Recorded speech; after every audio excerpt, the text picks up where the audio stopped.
En esta cuarta y última sección de este video sobre introducción a la Biblia, queremos hablar de la historia de Israel en los tiempos del Intertestamento y en los tiempos del Nuevo Testamento. Para poder comprender a cabalidad, a profundidad, este segmento de la historia de Israel, tenemos que recordar lo que decíamos hace unos minutos en el segmento anterior.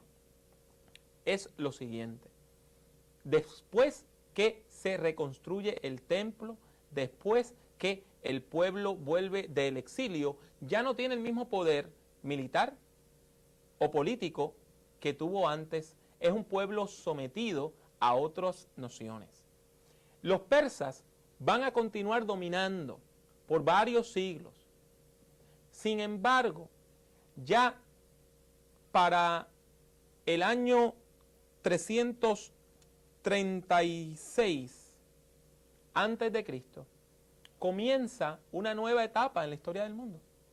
Surge en el norte de Grecia un hombre llamado Alejandro, hijo de un rey llamado Filipo. Y este hombre llamado Alejandro, que estudió con un gran filósofo llamado Aristóteles, la historia lo conoce como Alejandro Magno o Alejandro el Grande. Él comienza a conquistar todo el mundo conocido. Y, al igual que los persas, más que destruir, empieza a llevar la cultura griega y a diseminar la cultura griega por todo el mundo. Ahí comienza en la historia del mundo antiguo la época helenística. La época helenística. ¿Qué quiere decir eso? Bueno, helenos en griego quiere decir griego. O sea, ese es el gentilicio para griego en el idioma griego. Por lo tanto, esto quiere decir la época griega. Y poco a poco, el griego se va a convertir en el idioma más importante de la época.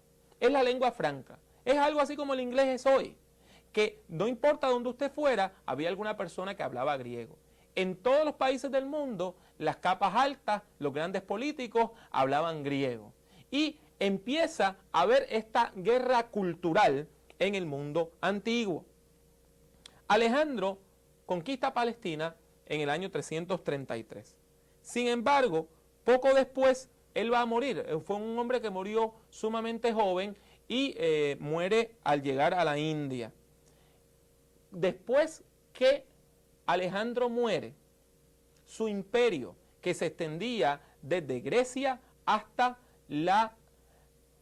el país de la India, hasta las riberas del río Indo, y al sur hasta Egipto, se divide en dos. Y entonces encontramos dos grandes dinastías que están dominando el mundo conocido. En el área de Siria está el imperio Seleucida. En el área de Egipto está el imperio Lágida. Y por su parte, Grecia continúa siendo gobernada por algunas de las personas que habían sido generales de Alejandro. En términos culturales, los Lágidas y los Seleucidas eran exactamente la misma cosa. Tanto los Lágidas como los Seleucidas eran personas que apoyaban la cultura griega y querían diseminar la cultura griega. Querían que la gente se convirtiera en personas cada vez más asimiladas a esa cultura. Ustedes se pueden imaginar los enormes problemas que eso trajo para el pueblo de Israel. Porque la cultura griega tenía muchas prácticas que eran totalmente contrarias a la palabra de Dios, totalmente contrarias a las tradiciones de Israel. Y entonces encontramos que en Israel se van formando dos bandos, se van formando dos partidos. Un partido asimilista que básicamente está diciendo hay que modernizarse y hay que convertirse en gente más a la griega, porque esa es la civilización y eso es lo bueno, eso es lo moderno. Y está un partido más fundamentalista, más nacionalista, que quiere mantener su identidad como pueblo de Dios separado de esta cultura griega. Se pueden imaginar los tremendos problemas que hubo en estos países cuando de repente se empiezan a hacer escuelas griegas, gimnasios. Y en esos gimnasios, una de las cosas que pasaba era que habían clases de calistenia, ejercicios, deportes, y los deportes se llevaban a cabo desnudos. Si usted va al libro de Levítico, va a encontrar que Levítico prohíbe la desnudez pública. Otro problema que había era el problema de la circuncisión. Los griegos no estaban circuncidados y los muchachitos que iban a estos gimnasios, que eran judíos, de momento empiezan a sentirse inferiores. Cuando los amos, los griegos, aquellos que dominaban la política y la economía y las artes militares, empiezan a decir, ustedes se están mutilando sus propios cuerpos. Palestina fue dominada por los egipcios, por los lágidas, hasta cerca del año 200, cuando los seleucidas los derrotaron en una batalla llamada la Batalla de Panias. Y a partir del año 200 a.C., comienza uno de los periodos más difíciles en toda la historia de Israel. Los seleucidas querían a la trágala, a la mala, a la fuerza, convertir al pueblo de Israel en un pueblo más asimilado a la cultura griega. Y eso desemboca en que en menos de 25 años, un rey llamado Antíoco Epífanes IV empieza toda una campaña de asimilación cultural que desemboca en una guerra civil. En una guerra civil. Si usted quiere leer toda esa historia, lo que tiene que hacer es vaya a alguna Biblia con deuterocanónicos y lea el libro de Primera de Macabeos. Y ahí va a encontrar esta historia. ¿Por qué este libro es importante? Porque los líderes de la resistencia judía, aquellos que enfrentaron a los extranjeros, aquellos que rescataron el templo de Israel para la adoración a Dios, fueron precisamente llamados los macabeos, que se cree que es una palabra que quiere decir los martillos. La guerra civil duró por varios años. El templo pudo ser liberado en relativamente un corto plazo, y el templo fue rededicado a Dios en el año 164. Sin embargo, la guerra civil continuó hasta el año 143, cuando el pueblo judío logró una vez más su libertad. Después que se logra la independencia en el año 143, surge un gran problema. Estos líderes de la revuelta, los macabeos, no eran descendientes de David. O sea, no eran personas que debían ser reyes. Tampoco eran descendientes de Sadoc. Por lo tanto, no podían ser sumos sacerdotes. Pero ellos son nombrados sumos sacerdotes y son nombrados reyes de todas maneras. Esto causa toda una serie de divisiones en Israel. Y ahí es que sale un grupo que dice, no. Nosotros somos los santos, los hasidim, los separados. Y de ese grupo de los hasidim salen, ese grupo eventualmente se convierte en dos. Y sale el grupo de los esenios de Qumran, que sencillamente dicen, no, esta gente que está en Jerusalén son unos corruptos, porque no son la gente que Dios escogió, y ellos se van al desierto, allá al calor del Mar Muerto. En las riberas del Mar Muerto es que tienen su monasterio principal. Y el otro grupo que surge para hacerle la contra a estos nuevos reyes, que básicamente se habían otros proclamados reyes, aunque no eran de la sangre de David, es el grupo de los fariseos. Por otro lado, hay un grupo que es un grupo asimilista, que es el grupo que no importaba el extranjero que viniera, los extranjeros eran buenos. Ellos lo que querían era más extranjeros, y lo que hacían era que les servían a ellos como siervos, como ayudantes en la dominación cultural de los extranjeros. Y ahí estamos hablando del grupo de los saduceos. Bueno, bajo el reinado de los hijos de los macabeos, que se le llama los asmoneos, bajo el reinado de los asmoneos, el reino se expande una vez más. Llega a ser casi tan grande como fue el reino en los tiempos de David. Pero eventualmente empiezan a haber peleas por quién debía ir al trono. Y encontramos que Juan Hircano, que era una persona que aspiraba a llegar a ser rey, pelea con su hermano Aristóbulo, y a alguien se le ocurrió llamar a los romanos para que los romanos fueran los árbitros de la pelea y decidieran quién iba a ser rey. Y así llega en el año 64 un militar romano llamado Pompeyo. Y Pompeyo llega con sus militares, con sus divisiones militares romanas, y cuando le dicen, ¿quién va a ser rey entre este y yo? Él dice, ninguno de ustedes dos, de ahora para adelante mandamos nosotros los romanos. Ustedes se pueden imaginar que esto fue un duro golpe para el pueblo de Israel, que había logrado su independencia, y la independencia no le duró un siglo. Volvieron al coloniaje. Los romanos continuaron mandando. Aquellas personas que gobernaron Palestina con nombre de reyes, como Herodes el Grande, eran básicamente reyes que le servían de clientes, o sea, eran reyes que tenían que pagarle tributo y obedecer a los romanos en aquello que quisieran.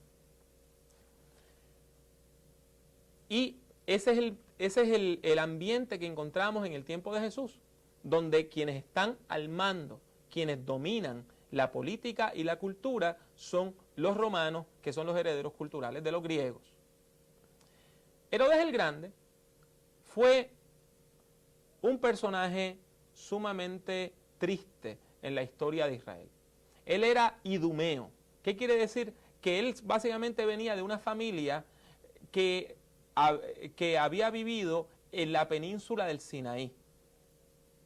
Él no era judío. Los idumeos eran también vistos como los samaritanos, como gente media judía y media extranjera. Y llegó a ser rey por una serie de maniobras políticas, pero era judío nada más de boca, era judío nada más en forma externa. Verdaderamente en su corazón él no era parte del pueblo de Dios. Una de las cosas que ocurrió durante el tiempo de Herodes el Grande es que cuando sus hijos mayores llegaron a edad en que podían darle un golpe de estado y pedir ser reyes, él mandó matar a varios de sus hijos. Y los romanos decían, es mejor ser el cerdo de Herodes que el hijo de Herodes.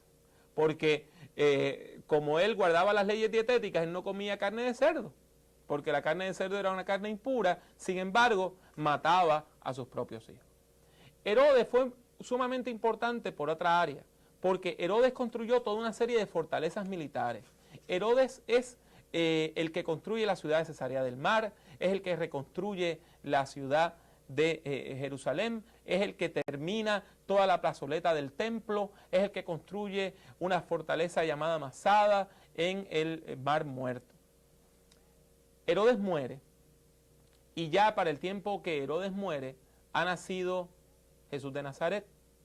El reino se le divide. Él lo trata de dividir primero nombrando a uno de sus hijos como rey, pero ese muchacho no pudo trabajar y finalmente el reino quedó dividido en tres partes. La Galilea era gobernada por un hijo de Herodes llamado Herodes Antipas. La parte de la Transjordania, donde básicamente habían grupos que no eran judíos, estaba gobernada por un hijo de Herodes llamado Filipo.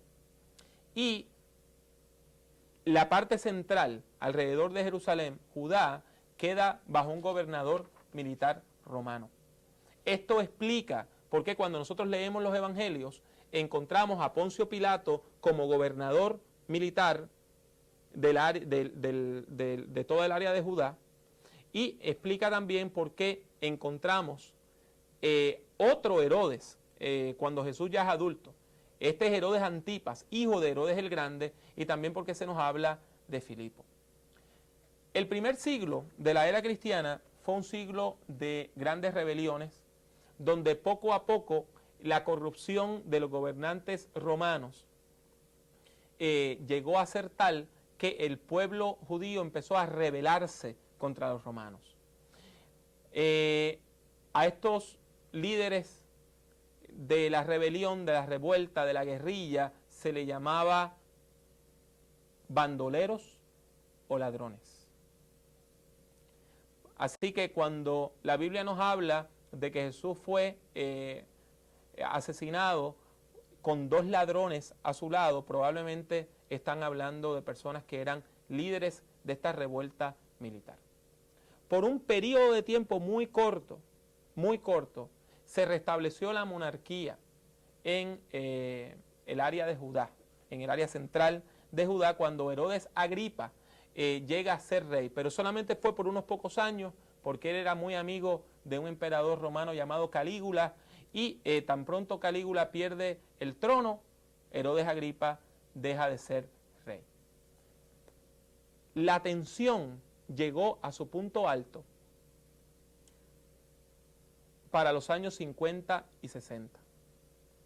Empieza una guerra civil, algunos líderes de la iglesia cristiana fueron asesinados como parte de esa guerra civil, y desde el año 67 desde el año 66 hasta el año 70 hay una guerra civil, una revuelta en contra de los militares romanos. Los romanos tardaron 4 años en aplastar la guerra, porque en el 68 muere Nerón y hay toda una lucha por quién va a ser el nuevo rey. De hecho, durante el año 68 en Roma, del año 68 al 70 hubo 3 reyes. Y hubo tres emperadores, mejor dicho. Y finalmente, Vespasiano, que era el general que estaba dirigiendo la guerra contra los judíos, es nombrado rey. Bajo el gobierno, bajo el mandato de su hijo Tito, Jerusalén es destruida en el año 70. Y eventualmente van a haber 2 o 3 rebeliones más, como la rebelión de Bar Kokhba, pero ya para el año 135 Judea es básicamente destruida, la estructura política de la antigua Judea es destruida, es desmantelada, y los romanos le cambian el nombre a esta región a Palestina. Quiere decir, no la tierra de los judíos, sino la tierra de los filisteos. Y eso es, a vuelo de pájaro, una mirada, un resumen de la historia de Israel. Lean el libro y van a encontrar allí más información. Espero que esto les sea de ayuda y de bendición en su estudio de las Sagradas Escrituras y en la exposición del mensaje de Dios.